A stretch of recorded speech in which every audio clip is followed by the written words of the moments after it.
Hello, everyone. Thank you for coming to the Davenport Pride event 2021. A little bit of history, a little bit of celebration tonight.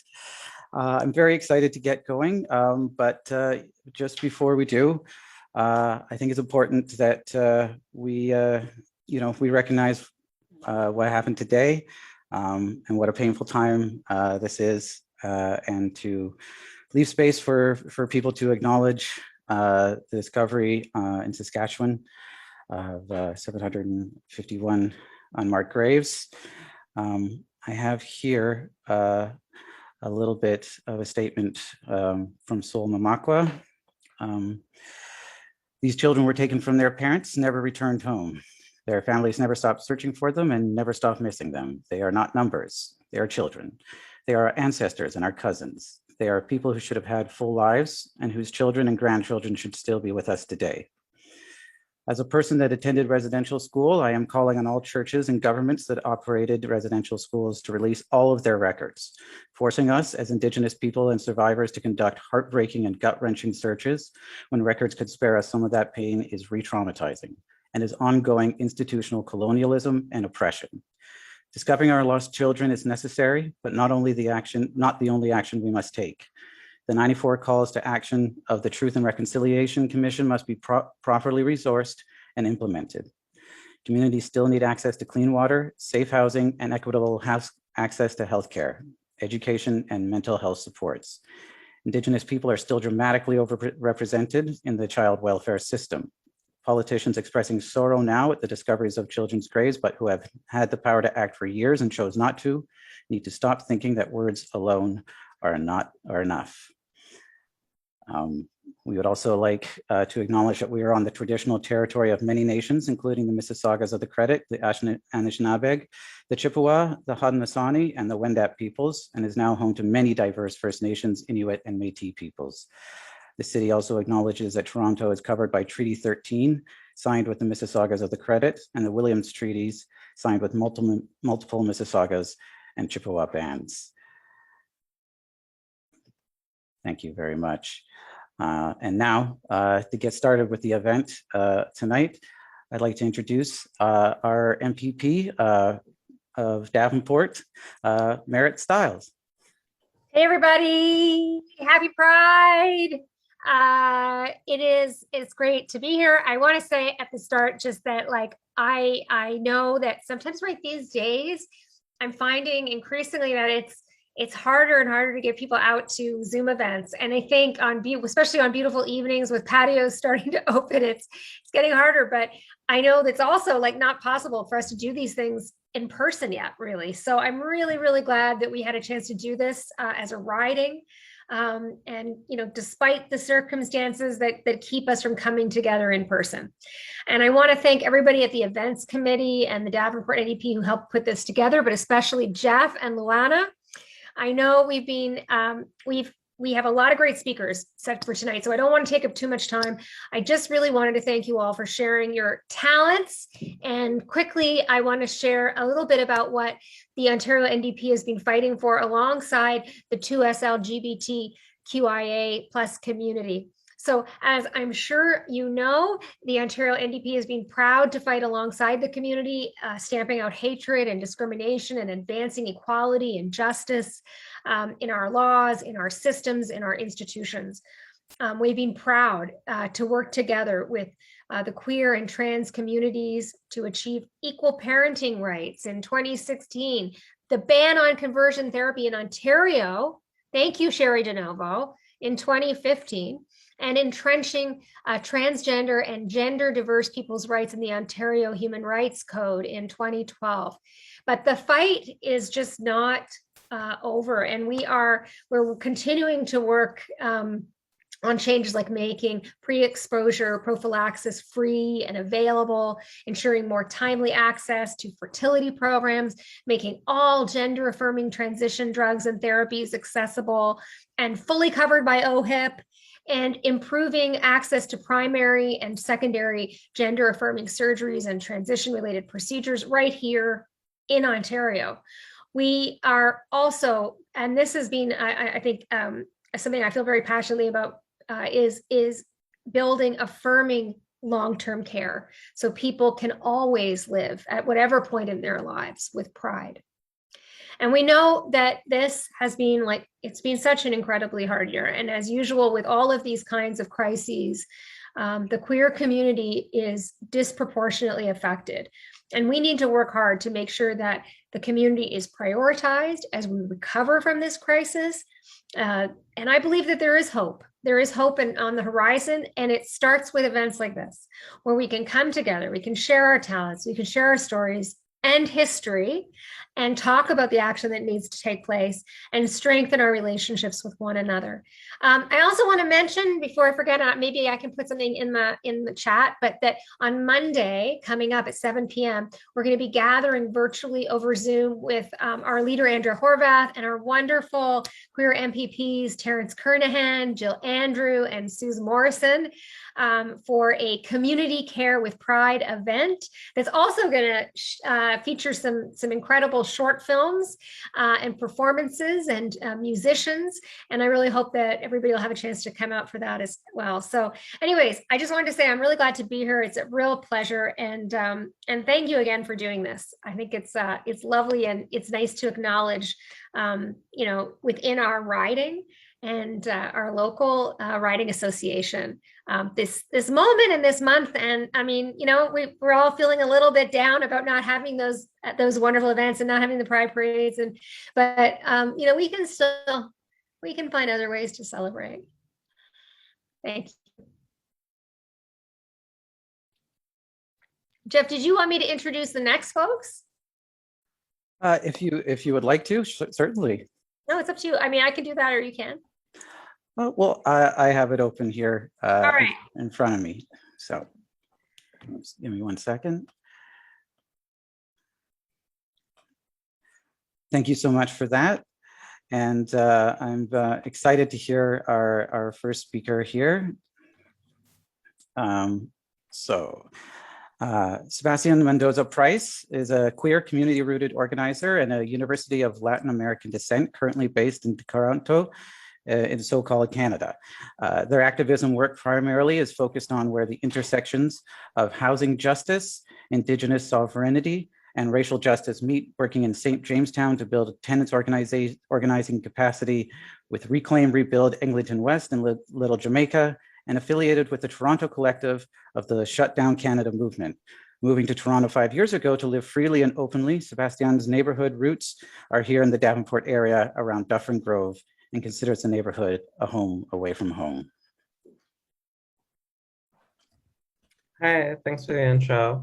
So yeah, my name is Sebastian. I use she and they pronouns, and I was asked to do a little bit of a primer of some of the history of the Pride Parade in Toronto.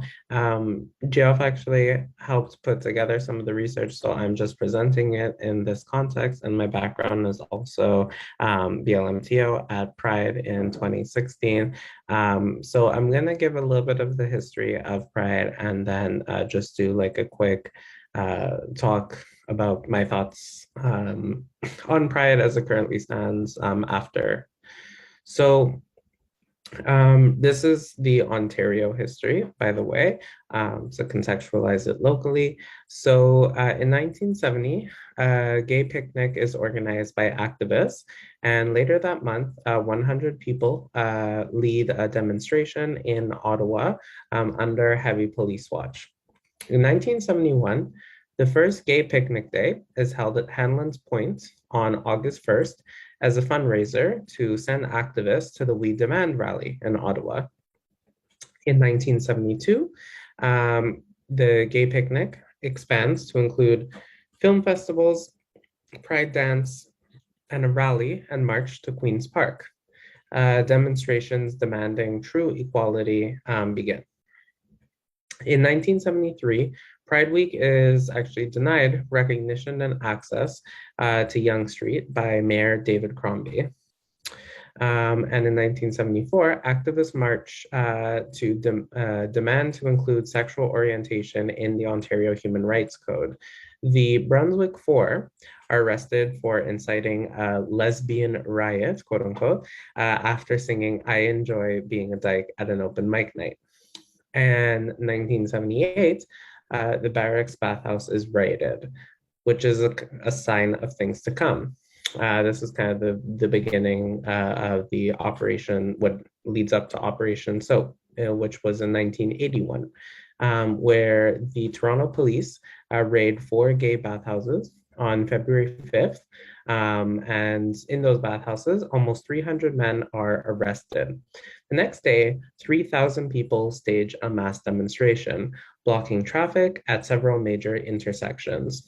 On February 20th, 4,000 demonstrators march from Queen's Park to the 52nd Division of the Toronto Police. On March 6th, that marks the first Pride event, which is known as the Gay Freedom Rally, which includes an exorcism of downtown police divisions by the Sisters of Perpetual Indulgence. Two more raids struck on June 16th, leading to another protest on June 20th that encounters violent repercussions from the police, something we still see today, by the way. On July 3rd, the NDP call for the body house law to be repealed, although it won't be until 2019. On October 7th, marks the first Dykes in the Street March. Doesn't end there, the fight continues. In 1984, Pride is held on Canada Day with the theme, We Are Everywhere, 150 years of faggots and dykes. Local sponsors are included for the first time. 1985 to 1990, Mayor Art Eggleton refuses to recognize Pride events even as they grow from 8,000 to 25,000 celebrators. After Eggleton proclaims an official Muppet Baby Day in 1990, the Pride Committee files a discrimination suit with the Ontario Human Rights Commission. They ultimately lose and are fined $10,000. Toronto City Council votes to proclaim an official Pride Day and recants right after. Corporate sponsorships grow from 1987 onwards. In 1991, finally, Pride Day is officially proclaimed. 80,000 people attend, and the Grand Marshals of the first Pride Day Parade are the Two-Spirited People of the First Nations, which is an organization that still exists to this day, by the way, and serves many Two-Spirit people and has a lot of folks that I consider good friends working within it. Moving on to Bill 167. This happens during the time of an NDP government. In 1994, NDP Premier Bob Rae puts forward Bill 167, recognizing same-sex unions, but not marriages, to a free vote. Liberal opposition leader Lynn MacLeod supports the bill and then votes against it, as do other MPPs, and then the bill is defeated. Immediate protests are met with violence from the OPP.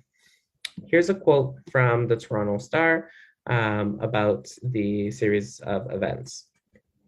It all came down, in the end, to dozens of the Queen's Park security guards donning rubber gloves and breaking open a duffel bag full of billy clubs. So protected. Against what? AIDS? Women holding hands? Men wearing t-shirts with pink triangles? They linked arms and moved on the gays and lesbians who had been sitting quietly all afternoon in the public galleries. The security officers, a mix of Ontario Provincial Police and the Ontario Government Protective Services, lets the gays and lesbians blow off a little steam and then chase them down a flight of stairs from the second floor to the main floor of the legislative building, out of the foyer and into the lovely evening light. Some of them had been hit by billy clubs. A couple had been dragged away. Some had been pushed down the stairs. So, as you see, not a great series of events. The spontaneous queer outrage is the second largest since the reaction to Operation Soap at the time. The community holds the handling of the bill against Bob Rae and the NDP for years after. So the Pride eventually does meet a turning point And this is around 1995. And with the rise of support for the gay rights movement, also comes its corporatization. In 1995, the Pride Committee implodes, but a reconstituted one puts on the largest Pride Day in North American history to date, with 650,000 celebrants. Mayor Barbara Hall marches in the parade, beginning a tradition that continues until Mayor Rob Ford. More on him later, of course. In 1996, the first ever Dyke March brings in 5,000 people, 100 times what the police were expecting. In 1999, corporate sponsorships hit an all-time high, which essentially ensures future events will marginalize Black, Indigenous, queer folks, and activists by pricing them out of inclusion in the parade and in which, yeah, so they're basically priced out of the parade or asked to relocate some of their events in favor of sponsored events. In the year 2000, uniformed police are included in the Pride Parade for the first time to show solidarity, quote unquote, with the 2S LGBTQIA+ movement. Later in the year, they raid a lesbian bathhouse called the Pussy Palace.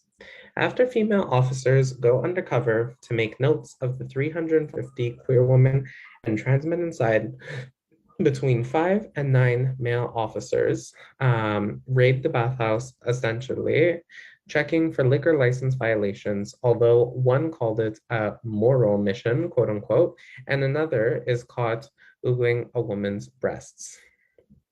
Later, a judge would call it a strip search, and one of the clearest cases of inappropriate law enforcement. Ultimately, the charges are dropped and the police pay $350,000 in restitution, as well as apologizing and undergoing sensitivity training, quote unquote. The apology is later rejected by the victims of the raid, as it did not come with any real change in policy. Now, of course, police remained in the parade for years to come, despite this behavior.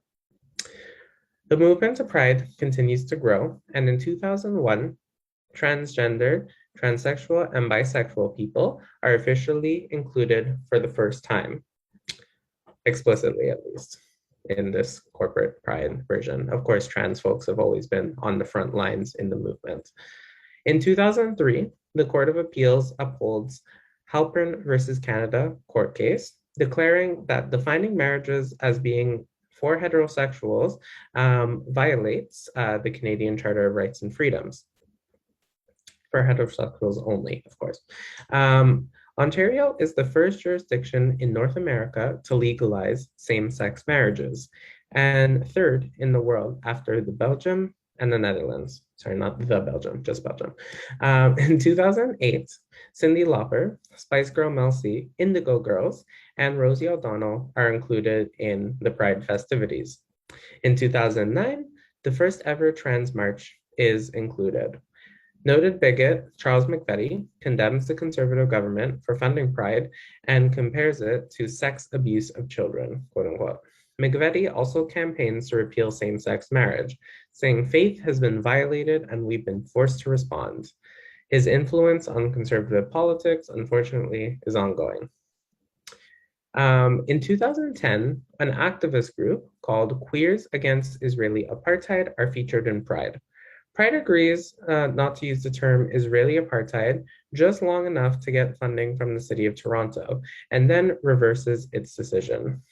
Not yet Mayor Rob Ford states, I want to express my disappointment and disgust with Pride Toronto's decision to allow this hateful group to march. After winning his seat, Ford threatens to defund Pride if they include Queers Against Israeli Apartheid in the future.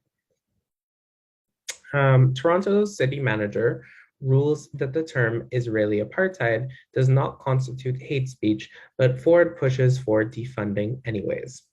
Queers Against Israeli Apartheid withdraw, but government and sponsor funding is withheld anyways, with TD Bank calling for parade signs to be pre-screened for content.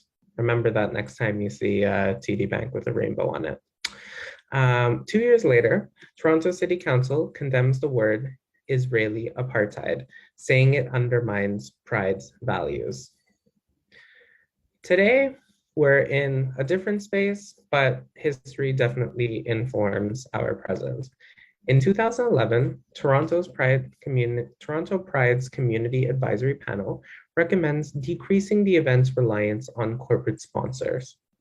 Unfortunately, by 2017, 20% of parade floats are corporate sponsors, including several banks, Microsoft, Google, LinkedIn, Pfizer, and Procter & Gamble. Toronto Pride does not have a vetting system in place for those sponsors. Pride is denied trademarks on Trans Pride and Dyke March, both events organized in opposition to Pride due to concerns their voices were not being heard. That was in 2015. In 2016, Black Lives Matter are invited to Pride and take the opportunity to criticize Pride's handling of racialized queer people and demand that police be forbidden from participating in uniform. Despite threats of defunding, once again, the ban on uniformed officers is officially put in place. During that march, Justin Trudeau was also there. In 2018, Pride welcomes uniformed police back to the parade in exchange for $250,000 in funding to pay off its deficit. The next year, police are voted out again, but the controversy around whether police should be involved in Pride or not persists to this day. So yeah, Pride is a really, for me personally, I have a lot of difficult and mixed feelings with Pride. At the time, I used to work and travel a lot for work, so I actually didn't have the opportunity to go to a Pride parade until I was like in my early 20s. And yeah, I think as a trans person, someone who's undergone transition, there is definitely a sense of lack of full safety at Pride and lack of more so centering on experiences. And I think growing up, I didn't really see trans folks reflected at all in public life. And that, made me essentially think, or throughout most of my teenage years, that whatever feeling I did have was just that, like a strange feeling and nothing to kind of elaborate it upon. And I think moving to Toronto was really instrumental in changing how I view both my sexual orientation and my gender identity. And that comes with exposure. And Pride is a space where exposure can happen and where you can meet new folks and be plugged into new communities. And it's especially important that these public spaces in these neighborhoods like Church Street, are allowed to continue to exist in a way that is welcoming, so that when queer folks come from all over the world to Toronto to settle and to start a new life, that they have spaces where they can navigate. I live near Church Street, actually. I spent most of my time in the Dufferin Grove area, but last year did move to St. Jamestown, which is about a 10-minute walk to Church Street. And though many essential medical services are still there, overall Church Street has become a space that is closed off and that is not welcoming. And actually, a lot of the underground queer events, especially for queer and trans BIPOC, are actually in the Davenport area, in the West End, on College, especially near U of T, a lot of underground clubs on Queen West as well, and a little bit in Bloor, as well as house parties and other events, as well as art galleries and get-togethers, and yeah, just spaces where queer folks can interact. So BIPOC queer folks and trans folks have kind of moved to the West End, which is something, so I spent a lot of time in the West End actually, also just as a community member and not just as a resident and not a lot of time on Church Street. But, you know, those events are very underground and they're very subaltern, which makes it difficult to, you know, to build community. I also do want to point out that there is still a lot of violence towards folks in the queer community. And, you know, when we talk about the safety of Pride and the safety of our city, we need to understand that, you know, queer folks might have Pride Month and might have a Pride parade, but they don't have, you know, they can't navigate the city safely. You know, on July 26, 2017, Alora Wells was murdered in a case that was seen as grossly mishandled by the police. Another case that was grossly mishandled by the police were the Toronto serial homicides committed by Bruce McArthur. And he actually killed Andrew McKinsey, who is a friend or was a friend of a very good friend of mine, Toa Beer. And in and you know, he was not arrested for a long time, and it almost felt like the police were actively working to protect him in a way, or that they just showed so little regard for the community that they never bothered and let him run rampant for 8 years. On December 22nd, 2019, Julie Berman was also murdered. Her case has never been solved. On July 30th, 2020, Mocha Dawkins was arrested in a case that was also grossly mishandled by the police. A small dispute with her roommate turned to her spending 2 days almost in detention, being moved around from division to division, and she was only released with immense pressure from activist communities. And I was there while that was happening. And on June 5th, 2021, earlier this month, David Gomez, a queer Latinx man, was beaten up at Hanlon's Point, which I did mention earlier in the history. And Hanlon's Point is a traditionally queer beach in the city of Toronto, and the space is becoming increasingly unsafe for queer folks. So, you know, the corporatization of Pride, the corporatization of queer life and queer space, often, and the mainstreaming of it, often comes as a trade-off to our safety, our security, and our ability to build community.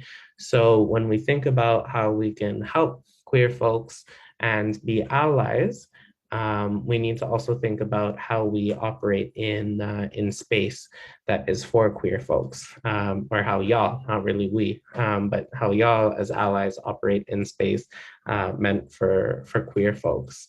Because as an urban studies student, someone who studies public space, we don't have space, and it's killing our communities. So I just want folks in government, folks who have power, folks who are activists, folks who consider themselves allies, to think about how we can create spaces where queer people can thrive, spaces that are by them and for them. Thank you. Thank you, Sebastian. Thank you so much for that. I really appreciated your both the history lesson, which I think is really important. I actually was like, myself, even, you know, I was actually there in '94 when some of that happened, and it was such a shameful time. But I also really appreciated you situating your own experience and perspective in that. It was really helpful. So thank you so much. All right. So I get the pleasure of introducing our next performer, and that is Emma Davey. Emma is a queer tattoo artist and comedian who hails from Toronto and is one of the few Torontonians born and raised in the city. Yep. They love cats, hate the heat, is one of the only millennials apparently who barely understands computers. Emma has been volunteering with the NDP for 2 years now. I've had the great pleasure of going, you know, door to door, especially to some of our small businesses in our community with Emma, and it's great. And Emma's going to bring some laughter, I think, to this moment, and I'm very excited about it. Over to you, Emma. Thanks, Marit. I hope the laughter will be more than thinking. And yeah, thank you. Also, thanks to Sebastian for everything that you shared and put together. There's a lot of stuff in there that I didn't know, and I'm really grateful for it. And anyway, yeah, so we'll get to it. Thank you for the introduction, Marit. Thanks, Jeff, for putting this together. I'm really excited, so we'll kind of get to this. Okay, what a little bit about me. Ooh, okay, so we're in the NDP. This should be no surprise, but I'm a pretty avid cyclist. Any other cyclists here? Anyone here ride a bike? No, okay, just me and Mara. That's fine. I mean, I don't know if you get like, people hate us. Did you know that? Did you know? I just realized how much people hate cyclists, and like I probably should have realized it sooner because when I'm on my bike, that is single-handedly when I am most likely to just get yelled at by a total stranger, right? I'll give you some examples to tell you about this. So one time I was riding my bike, going up a steep hill, and I'm able to make, because you're going to be, I'm going slowly, so I'm able to make direct eye contact with a man across the street, and he looks at me and he says, "Nice bike, pillow biter." Oh man, oh wow. Okay, so all I could think was, how did he know, right? Like how does the bike give that away? I don't know, or maybe he could just see the feathers in my teeth from across the street. But another time when I got yelled at on my bike, this one I have to admit I like kind of deserved it. I was making a lane change and I accidentally cut off a motorcyclist, and this guy, he yells at me, "Think of someone else for a change." She's like, whoa, was my mom on that motorcycle? Because I actually have no idea who else could deliver such an ego-cutting remark just like so swiftly. And I'm also really impressed by the breath control it takes to get that out while like on a motorcycle going past me. And another time on my bike, this isn't so much getting yelled at, but I did get followed by an SUV filled with maybe 6 to 9 women blasting the song Mr. Bombastic by Shaggy. So if we know the song, we can picture it. So here we go. I'm at a red light, okay? One of the 9 of them, I guess, leans out and they're so hammered and is like, "Hey, my friend thinks you're cute," pointing to no one in particular. And before I have a time to even respond or anything, the light turns green and whoosh, they go away. So I'm left this thought of like, what was their end game, right? What would have happened if I'd gone with them? I'll never find out. But the more I started thinking about this, I looked down at myself and I immediately felt mad on behalf of the teenage boy that they were harassing. You know what I mean? I know what I am. I know what this is. This look is carefully curated. I understand the effect on that, okay? Winter is a hard time for me with this presentation that I have, because if I put on a coat and a hat, every time I walk into any establishment, I'm immediately greeted with, "How can I help you, sir?" And it's less of an introduction, more of just like a direct inquiry, and I don't give them an answer because I don't care, to be completely honest. And it actually doesn't bother me to be called sir because like I briefly dabbled in long hair and I found out that it's so much worse to be called ma'am. Oh yeah, yeah, I see some heads nodding. It is so much worse. I don't know about you guys, but I only get called ma'am when something bad is happening to me, you know, like, "Do you know how fast you're going back there, ma'am?" You know, or like, "I'm sorry, ma'am, that's just our policy here at Rogers." Or, "Ma'am, I am the manager," right? See, like it's never a good thing. But like, sir at least is like sexy, you know, right? Like, ma'am is the least sexy title. And if you don't believe me, then the next time you're having sex with someone, you know, you can just scream at them, "Fuck me, ma'am," and like see how that goes, right? If children are watching this, then I'm so sorry about that. I just realized that. But okay, we'll keep going here. I once got called sir actually at an LCBO when I was buying beer with no ID. And so I bring up my beer and I pay. As I said, don't get asked for ID. And the cashier asks, Do you want to beg for that, sir? And I think that there's no way that I look like a man who's over the age of 19. You know what I mean, right? So I'm now not mad because I got called sir, but because this man is just blatantly selling liquor to minors, right? Like I said earlier, I know what I am. My gender identity is sidekick. If I could just put Peter Pan on my passport, I'd be really happy, right? It's actually probably for the best that I don't present any more masculine than I do, because if I did, we all know what that would be. Get ready, say it with me now. 1, 2, 3, Macklemore, right? Tell me I'm wrong. We don't need more than one. We don't. One's enough. The effect of this look sometimes is that I do confuse young children, and not all kids, but yeah, not all kids, but like some particularly young kids go through a certain age where gender binary is like really important to them, right? And this makes sense because like I get that they want to believe that the world is like predictable and has rules that they can follow and understand, and then they see me and they can't handle that shit, right? So very regularly I have kids coming up and just being like, you know, like literally just being like, hey, are you a boy or a girl? Because they need to know. There's like a desperation in them, right? And I once passed by a park and there's a kid playing basketball, and shit, you know, this kid sees me, throws the basketball aside, sprints up to me and is like, hey lady, are you a boy? Which is honestly a great question. I don't know. This thought keeps me up at night too, so I get it. And the best time that this ever happened to me was one time I was on a subway. This is pre-COVID. I don't know if you remember subways, but you could actually go in there with a lot of people. And so I was on the subway, and behind me is a father and his kid.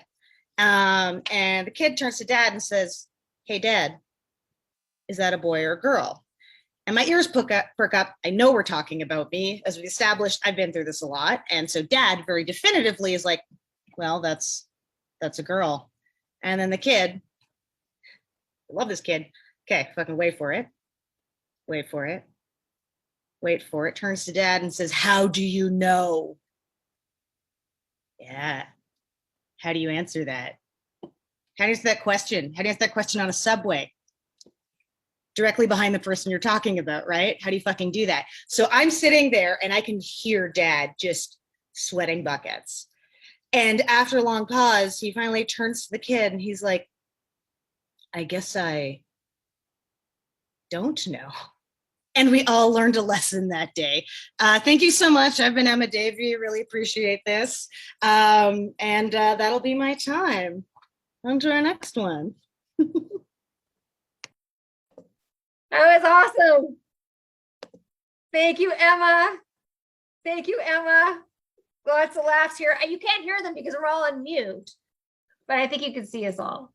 That was awesome. Thank you so much. Now I'm just checking my, I'm trying to remember what the next item is on who the next person is on our list here. Jeff, can you remind me who's coming up next on our agenda? Why can't I find it? We have next Hazim. Hazim. All right, great. Thank you. Thank you so much. Folks, Hazim is Buddhist, Malay, Chinese, queer anthropology and discard studies scholar with an MA in anthropology and collaborative master's specialization in contemporary East and Southeast Asian studies from the University of Toronto. Wow. Currently serving on the Planned Parenthood Toronto Board of Directors. Very, very important, as well as program officer for Rainbow Railroad, overseeing the private sponsorship of refugees program. Dia has served on the Sexuality Education Resource Center Manitoba Board as the 2S LGBTQI plus commissioner for the Canadian Federation of Students Manitoba, and as project manager for Water Allies research team. Dia's community advocacy focuses on newcomer, migrant, queer, gender non-conforming BIPOC intersections, melding their own experiences as a former refugee with their academic, artistic, and professional background, and is committed to providing spaces for non-hegemonic decolonial understandings and expressions of genders and sexualities to thrive. And I am really excited to welcome Hazim to share a little bit with us. And so we all have a chance to learn a little bit more here. So welcome. Hi. So I'm Hazim Rajim. I use Dia. Dia is a Bahasa pronoun. I also use they, them. I had a presentation, but I'm too burnt out to present something really like robust.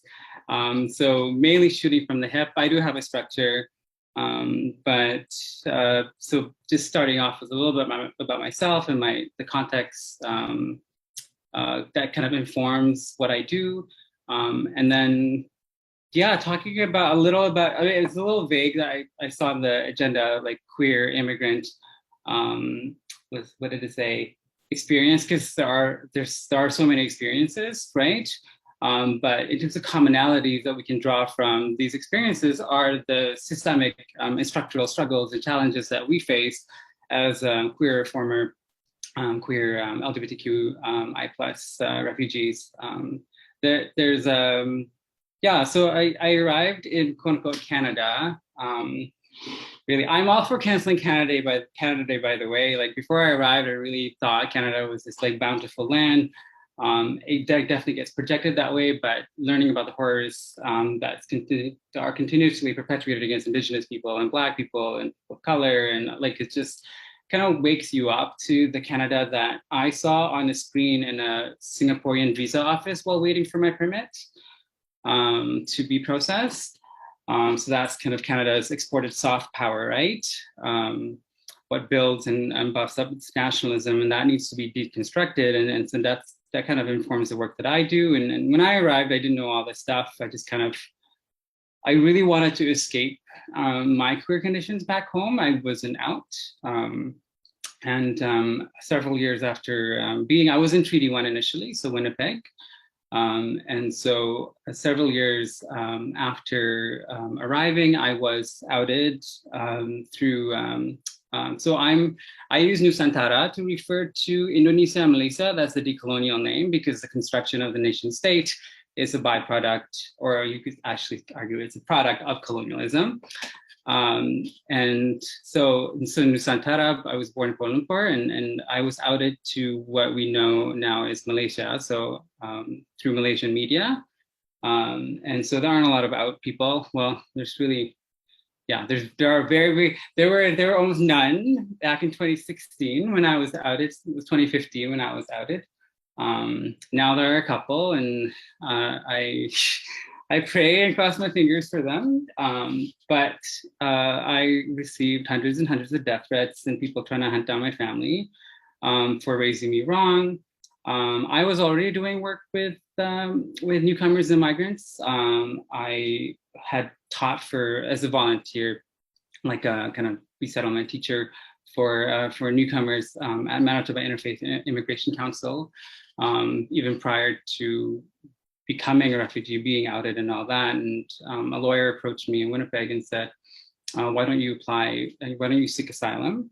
And I didn't really want to. I think there's this perception that everybody wants to come to Canada and stay here for good, but I have my connections and my roots back home, and my family. And when you seek asylum, you're kind of foregoing that, right? And I hesitated until the Malaysian state took away my nationality. So they made me stateless. And so I didn't have a choice. So I sought asylum. I'm still stateless to this day. I do not have citizenship anywhere. I do have permanent residence now. So that's a little more stable. Thankfully, my process didn't take super long. Primarily because of media coverage, thinking of the thousands of asylum seekers who don't have media coverage, who don't have people supporting them. I was fortunate enough that Treaty 1 community came together for me. And I just wanted to have this kind of, I'm not talking for a long time, but if there's one kind of point that I can hammer home is that you read in the media all the time about Canada's kind of welcoming space for newcomers and refugees. like one ask that I would have is to continuously deconstruct and challenge that, right? Because that kind of rhetoric is not backed up in terms of material support. So the challenges that I faced after my asylum claim was approved were almost just as rough as the ones before, right? Accessing healthcare. For example, I was denied healthcare in a clinic while having an asthma attack. Like they denied and they punted me off to a hospital that made me sign a waiver agreeing that I would pay hundreds of dollars before they would ever treat me. And that was like after I thought I'm a protected person now, you know, like my asylum claim was approved, I should have healthcare.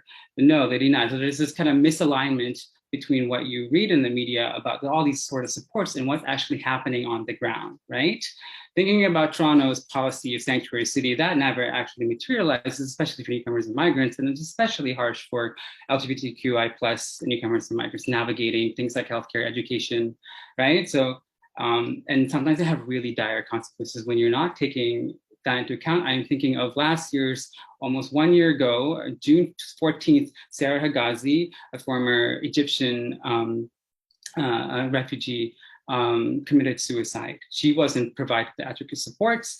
I now oversee a private sponsorship program for LGBTQI plus refugees. We all come with trauma. We arrive. There's this perception that everybody, like all Canadians, will welcome you at the airport. We'll make a big party. And then after that, we'll discard you, right? Because we're not going to check on you.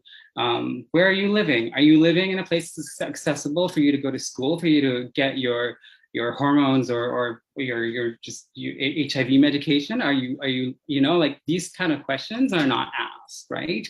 And then it's up to little nonprofits to like feast on scraps by provincial government. So like for me, it's that message needs to be deconstructed continuously, right? So I'm fortunate enough that like finally this is my first job that I ever have like benefits with, right? Rainbow Railroad has been treating me pretty well.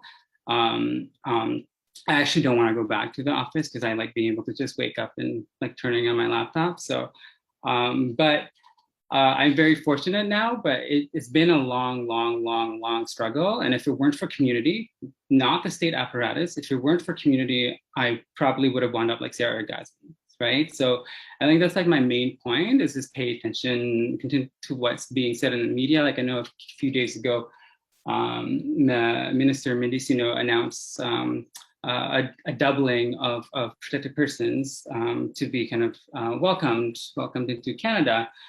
What does welcome mean, right? What does welcome mean? What do those numbers mean if last year, because of COVID, you barely took in anybody in the series, you're saying double, and so it boosts your nationalism by saying that you're taking in more, right? What does welcome mean if you're just gonna meet them at the airport, support them for maybe a couple months, and then you don't check in on them, you know, like, or specific needs of communities, right? So just that's kind of my message. I don't really know how to, I wasn't keeping track of time when I started speaking because I knew I was assigned 10 minutes and we just kind of skewed off, which is fine. I honestly, like, you should listen to me talk for 2 hours because I spent most of my education years like having to sit through like old white men talk like bullshit, you know, about my communities. And so you can listen to me for a few extra minutes. But yeah, I mean, that's right now. I'm overseeing again the private sponsorship of refugees program, Rainbow Railroad. So helping refugees go through the LGBTQI plus refugees go through the process of applying, supporting them while they're waiting for the immigration process because it's long. And I get dire messages every day. Sometimes I'm on call at 4 a.m. in the morning because of time zone differences. It's a draining job. I worry about the rhetoric about we want diversity. We want more diversity without actual attention being paid to what that diversity means. You say you want more trans and non-binary refugees. Well, what does that mean if you're just going to treat them like any other person coming over, right? So specific needs need to be met. So I see that. So just this idea, like, this is kind of not complementing, but it kind of accompanies the recent news about residential school graves of like, what does Canadian nationalism mean? Like, is that something really to be proud of? And so for me, I like supplementing that with this Canadian nationalism built on Canada's welcoming reputation, right? And you're gonna get a lot of stories in the media. Like, people are generally grateful, refugees are generally grateful, but where is that gratitude rightfully placed on? Like, I'm grateful to my communities, you know, the ones at Treaty Ones, the ones that access here. Sebastian's has helped me plenty of times since I arrived in Toronto. So like, I'm just, yeah, so just when you see that in the media, when you see that kind of rhetoric being spewed out, I know that it's unwarranted. I'm very jaded, if you can tell, but it is justified. So yeah, that's what I have to say. Thank you so much. Thank you so much. That was just perfect. And I want to say, as you know, somebody who's actually an elected representative in our community here, I hear you, and I would love to actually talk more deeply at some point about it. But I just say, like, as somebody who, you know, I listen to leaders like Trudeau talk about, you know, diversity is our strength, and I see in our community how many people fall through the cracks, and how little is done to actually provide the support that's needed directly, and the follow through. So, anyways, I really appreciated that. Thank you so much. It was really amazing. I'm going to just now, I think I'm going to I like Sebastian's comment there now in the chat. And I'm going to turn it over. I think I'm turning it over now to Kayla. Kayla, thanks for joining us, Kayla. Kayla is a George Brown graduate, a member of the Ontario Public Service Employees Union, OPSU, and of Fight Back, which is a socialist labor organization seeking to educate workers and youth to fight back against capitalist attacks and austerity. Kayla is going to give us, I think, a presentation on LGBTQ struggles. And so I'm going to turn it over to Kayla. Thank you so much for joining us here. Hi, everybody. Yeah, thank you so much for having me. I'll just admit right up front, I've never really done anything like this before. I'm a little bit nervous, but thank you for having me. Yeah, so my name is Kayla. I'm a community worker and I'm a member of Fight Back. I'm also a Marxist and a lesbian, and so I'm pretty excited to speak on this topic, which really is going to give me a chance to combine those two things, which I'm very, very passionate about. Over the past several decades, there have undeniably been significant strides forward in the struggle for LGBTQ equality in the advanced capitalist countries. However, homophobia and transphobia remain significant social forces, and LGBTQ people remain subject to discrimination and violence. While the specific forms that this discrimination can take can be quite unique, the social forces driving it are not. We are living under a decrepit system called capitalism, wherein the vast majority of the world's population is struggling to survive, while a tiny minority hoards all of the wealth that we create for themselves. The existence of different forms of identity-based oppression within this system allows the ruling class to pit different layers of the working class against each other. When we are all busy fighting among ourselves for the scraps that fall under the table, we don't think to go after those eating off of the fine china above us. The divide and rule tactic has generally been very effective for the capitalists, and I think it's fair to say that they are not going to give it up anytime soon. It is a tactic that can be adjusted to fit with the mood of the time, and importantly, it gives workers who are genuinely facing cuts to their standard of living and quality of life an easy place to lay blame for their predicament. Because of this, it's not easy to change discriminatory attitudes through discourse or through changing the language. In fact, on a mass scale, I'd call it downright impossible. Even the existence of anti-discrimination legislation hasn't been followed by the eradication of discrimination. Canadian history provides an interesting example of this. Buggery was illegal right from the establishment of the first settlement on this territory and was in fact punishable by death until 1869. owing to the fact that the laws had essentially been imported from England and France. These laws were used to utterly destroy First Nations traditions around sex and gender. In 1948 and 1961, changes were made to the Canadian Criminal Code, which provided for indefinite prison sentences for men convicted of gross indecency, with the justification that gay men were dangerous offenders and criminal sexual psychopaths. Then, in 1967, legislation was introduced by future Prime Minister Pierre Trudeau, which aimed to decriminalize homosexual acts which occurred in private. This legislation passed in 1969, with Trudeau Sr. famously commenting that there's no place for the state in the bedrooms of the nation. So this event is given much fanfare. The 50th anniversary of Bill C-150 was marked in 2019 with all these expensive exhibits and the release of a commemorative coin and all of this stuff. However, the role played by this legislation has generally been significantly overblown.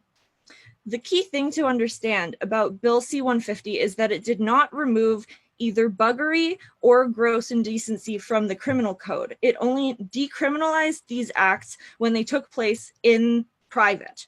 Such a reform was basically entirely symbolic because arrests related to homosexual behavior were not happening within private homes in the first place, ever.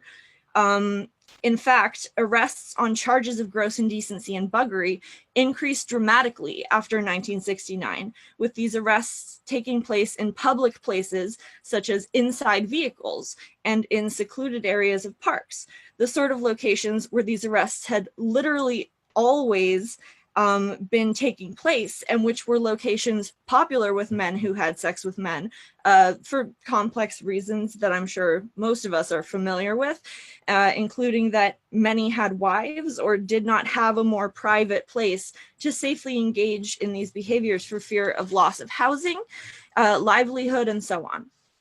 Operation Soap, which was discussed earlier, was one of the largest mass arrests in Canadian history, and it took place a full decade after the passage of this so-called decriminalization bill.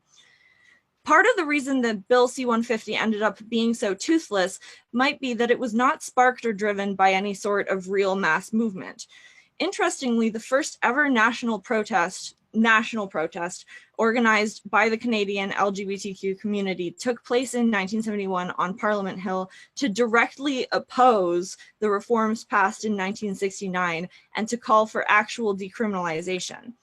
In fact, this bill was somewhat of a galvanizing force that inspired our community to begin to actually organize and stand up for their rights on a more organized political scale. And the community actually did continue to organize around this issue for many years afterwards. So obviously, as I said, the LGBTQ movement has come a pretty long way since the 50s and 60s. Sexual orientation was added as a protected class to the Canadian Human Rights Act in 1996, and there have been definite gains in legal areas like employment and housing rights, as well as improvement in societal attitudes towards LGBTQ people, broadly speaking. That's all well and good, but there's a lot of work left to do. So one issue that remains in play today is police brutality and harassment, which is very much a class issue. In June 2016, the Toronto police chief issued an apology for Operation Soap, which, as was explained earlier, the bathhouse raids wherein the Toronto Police Service used homophobic hate speech against arrestees and caused upwards of $38,000 in damages to the establishments that they attacked. And then 5 months later, in November 2016, the police carried out an undercover sting operation called Project Marie, targeting a popular cruising area in a public park. But of course, one adult propositioning another adult for sex is not an illegal act. So most of the charges laid were dropped later, and they were petty charges like mischief and trespassing. So yeah, these charges were later dropped well after the damage had been done to the private lives of those arrested. And it was exactly the same way with Operation Soap. The transgender community specifically is facing absolutely vicious attacks right now, which unfortunately have gained somewhat of an echo amongst the general public. In most of the advanced capitalist countries, it remains incredibly difficult and prohibitively expensive to receive gender-affirming care and transition-related surgeries, and the right wing are bound and determined to make sure that it's as difficult as possible, especially for transgender children. And we know that this kills. Yeah, so conversion therapy, high rates of suicide, high rates of homelessness, hate crimes. Sometimes it can feel like the issues that we face are so myriad and so entrenched that they can never be fully overcome. But homophobia and transphobia are not eternal phenomena. They can not only be fought, but can be eradicated. So how do we do that? Well, I would put forward that we do that through class struggle. Workers have no material interest in oppressing other members of the working class. Divide and rule tactics can work not because workers are innately full of suspicion and hatred towards each other, but because they're afraid of losing their benefits, their standard of living, their ability to feed their family. Reaching out in solidarity has proven concretely to be an incredibly fruitful way, not only to cut through the prejudices built up in the minds of some working class people, but to concretely win major gains for marginalized groups. The best and most iconic example of this is Lesbians and Gays Support the Miners in the UK. They were a solidarity group formed during the 1984-85 miners' strike to provide material support to mining communities.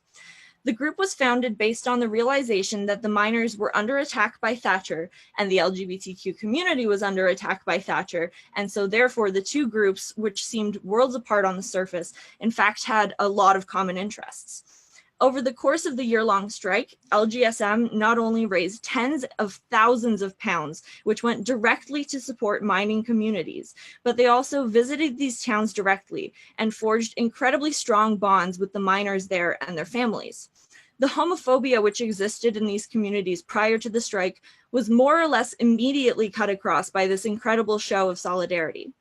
The bonds forged between LGSM and the miners then went on to play a pivotal role in the UK LGBTQ rights movement. In 1985, after the defeat of the strike, literally hundreds of miners from all across the country flooded into London to march in that year's Pride Parade, which was a very big deal at the time. This was pre-corporatization, and while you were still probably going to get a hate crime committed on you while you marched. Miners' labor groups became outspoken allies of the community on multiple occasions, including during key fights such as the fight against Section 28. A bloc vote of support from the National Union of Mine Workers led to the passage of a Labour Party resolution committing the party to the support of LGBTQ rights. These were huge steps forward, and they occurred as a direct result of LGBTQ people reaching out in solidarity when the miners were in need. This is just one example, but I think it really does show the way forward. When it comes down to the wire, prejudice is simply no match for solidarity. The LGBTQ struggle and the class struggle are ultimately one and the same. We don't just need to end homophobia and transphobia. We need to bring down the whole entire rotten capitalist system. Only then will we be able to achieve real material equality. Thank you.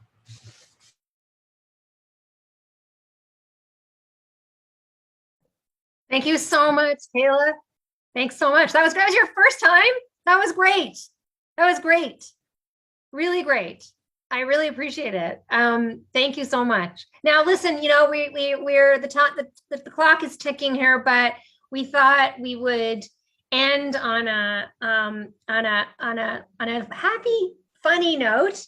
And we're going to go back. No pressure, Emma, but we're going to go back to Emma to close us off this evening.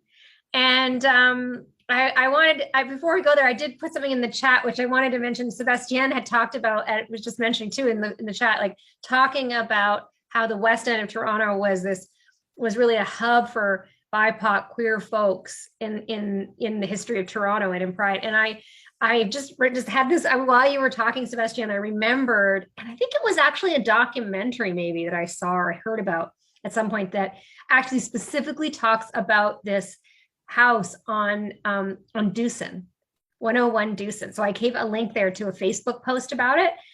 It's really, really interesting. And I think what's also really interesting is to hear people talk about their experiences of organizing in that time and how important that actually was as a hub. Anyways, very interesting. So you can check it out. All right. And so I'm going to hand it over to Emma to close us out for this evening. Happy to be back. Thank you, Merritt. And I will also add just very quickly before I get into it that Toronto, from my observation, has a pretty unbelievable queer comedy scene and has an unbelievable amount of performers who speak to their own experiences of queerness, whatever that might look like, the power of their comedy. And obviously I'm just one person speaking of mine, but it's my sincere hope that anybody who perhaps maybe doesn't look into comedy either to perform or to watch because they immediately assume that it is a space that is not accessible to them. Unfortunately, like most places in the world, there are a lot of places where that's true. But if you want to look into it, either to watch or perform, there's like a lot of great places doing this in the city. And yeah, it's amazing. And I don't know, I'm really grateful for that. But let's get into this. Where are we? Oh, of course, as you guys know, it is finally July. We're getting very close to it. And we're closing during like the heated point of Pride. And for most of my life, I've managed to be single during Pride, which is like pretty awesome. Because I love being single in the summer. Because in the summer, I don't want anyone to fucking touch me, right? Okay. I don't know when we all started believing the lie that summer's supposed to be sexy. I don't know about you guys, but like I become an oil slick, everyone else becomes an oil slick. And so when I don't want to go to parties, I just want to figure out new ways to lay on the couch where my body doesn't touch any other part of my body, you know? And yet I'm expected to get excited to basically go and snort glitter with strangers in the sun for 6 days in a row. And I can't fathom that. There is such a thing as a summer body. My summer body is a cheese platter that's been left out of the fridge. So like soft, like weirdly limp, and like it's just sweating, even though it's just sitting there, you know, and you're really excited at first, and in closer inspection, you're like, I don't know, maybe I'll pass. I don't eat this. This is in stark contrast to my winter body, which is a Chihuahua, just constantly shivering, desperate for love, screaming forever. That's me. Let me make this very clear that I guess I don't really like either summer or winter. And I resent the notion that you're supposed to be either a summer or a winter person. Like, yes, this is exactly what the world needs, more binaries. Thank you very much. I can't handle either. I can't handle the heat or the cold. I see some folks shaking their heads, right? Like nodding, I mean, that's the agreement. Sorry. Where was I? Oh, right. Because I don't know about you guys, but I have a temperature threshold where I'm comfortable within like a 5-degree range. My favorite seasons are spring and fall, obviously the most bisexual of seasons, right? But pansexual, whichever you wish to call it. And also conveniently the seasons that we are managing to just wipe off the face of the planet, at least here in North America.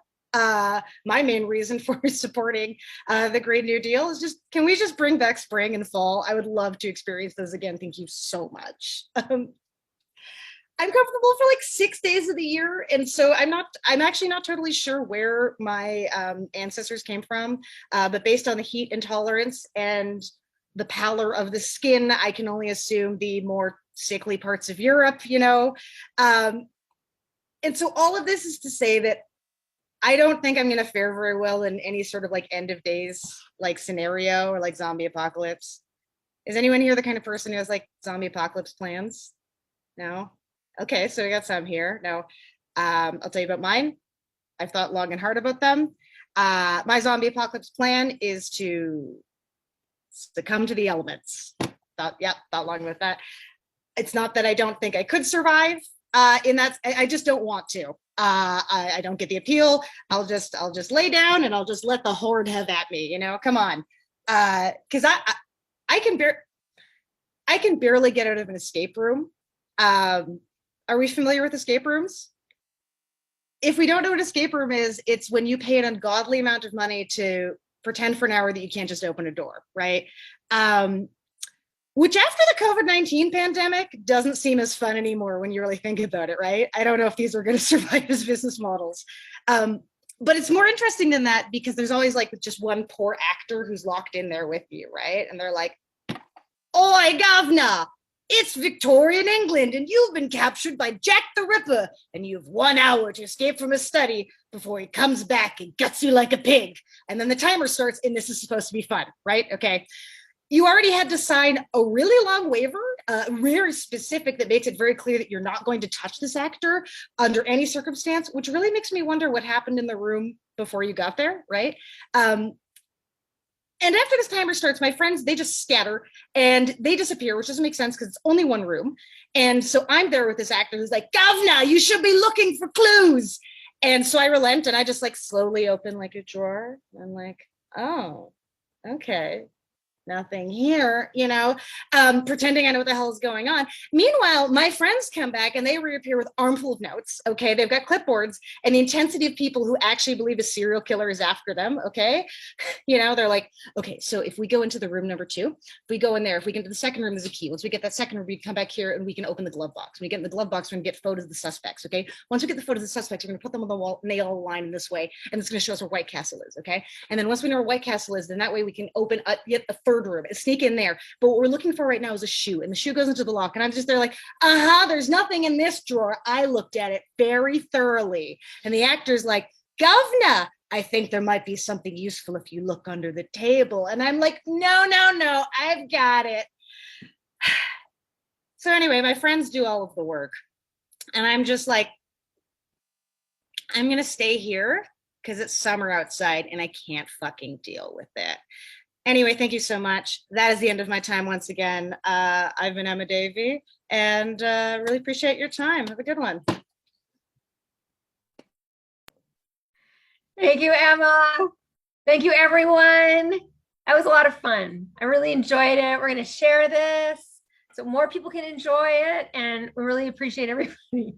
And but just for the record, though, Lila here is the person who's willing to lie down and just let the hordes, ride over her. But I actually have the plan. All I need is a stick and I'm surviving. I'm just letting you know that now. So yeah, you're right. I admire that. I'm going to attach myself to people who have those plans. Some of us have a plan. All right. So anyways, I want to start a big shout out again to Jeff for all his work pulling this together. Thank you so much, Jeff. Yay. And thank everybody and have a good evening and hopefully, get outside, enjoy some sticky, unpleasantly hot weather and enjoy what's left of Pride Month.